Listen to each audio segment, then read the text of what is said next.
পারমাণবিক অস্ত্র, যার নাম শুনলেই চোখে ভেসে ওঠে ধ্বংসলীলার চিত্র। কেবল একটি বোতামের স্পর্শে মহাবিশ্বের সমস্ত শক্তি যেন কেন্দ্রীভূত হয় একটি বিন্দুতে, জন্ম দেয় এক নরকীয় আগুনের গোলার, যে শক্তি নিমিষেই মুছে দিতে পারে গোটা সভ্যতা, মিলিয়ে দিতে পারে শহরের পর শহরকে কেবল ছাই আর ধোঁয়ার কুণ্ডলিতে। আর তাই পারমাণবিক অস্ত্রের নাম শুনলেই ভেতরে ভেতরে এক নীরব আতঙ্ক কাজ করে। অথচ প্রায় ৬০ বছর আগে শীতল যুদ্ধের উত্তাল সময়ে যুক্তরাষ্ট্রের কেন্দ্রীয় গোয়েন্দা সংস্থা CIA হিমালয়ে একটি পারমাণবিক ডিভাইস হারিয়ে ফেলে, যা আজও উদ্ধার করা সম্ভব হয়নি। ঘটনাটি আজও ইতিহাসের এক রহস্যময় ও উদ্বেগজনক অধ্যায় হিসেবে বিবেচিত হয়। এনডিটিভির প্রতিবেদন বলছে, ঘটনাটি ঘটেছিল ১৯৬৫ সালের অক্টোবরে। চীনা ক্ষেপণাস্ত্র উৎক্ষেপণ এবং তাদের পারমাণবিক কর্মসূচির ওপর নজর রাখার জন্য CIA ও ভারতের ইন্টেলিজেন্স ব্যুরোর যৌথ উদ্যোগে একটি অতি গোপনীয় গোয়েন্দা অভিযান শুরু হয়।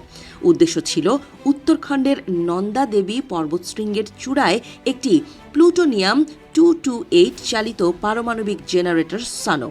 এই জেনারেটরটি পর্বতশৃঙ্গে স্থাপিত একটি টেলিমেট্রি রিসিভারকে শক্তি সরবরাহ করার কথা ছিল।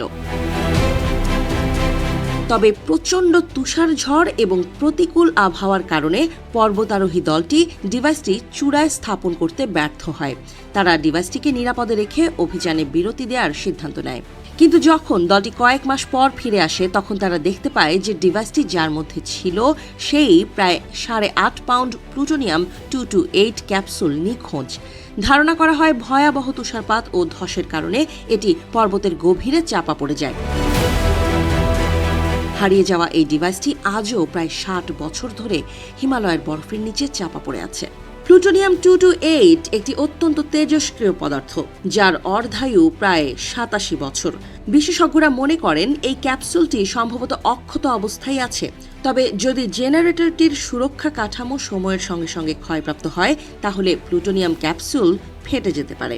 প্লুটোনিয়াম ক্যাপসুল ফেটে গেলে তা স্থানীয় নদী, যেমন গঙ্গা নদীর প্রধান উৎসগুলোতে মিশে যেতে পারে। এর ফলে ওই অঞ্চলের জলজ জীবন এবং লাখ লাখ মানুষের স্বাস্থ্যের উপর মারাত্মক প্রভাব পড়তে পারে।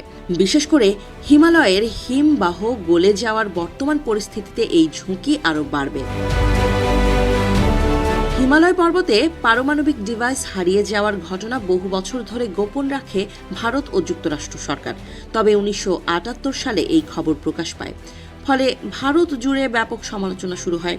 ভারত সরকার একাধিকবার ডিভাইসটি খুঁজে বের করার অভিযান চালালেও তা সফল হয়নি। এই হারানো পারমাণবিক যন্ত্রটি আজও হিমালয়ের কোলে এক নীরব বিপদ হিসেবে লুকিয়ে আছে।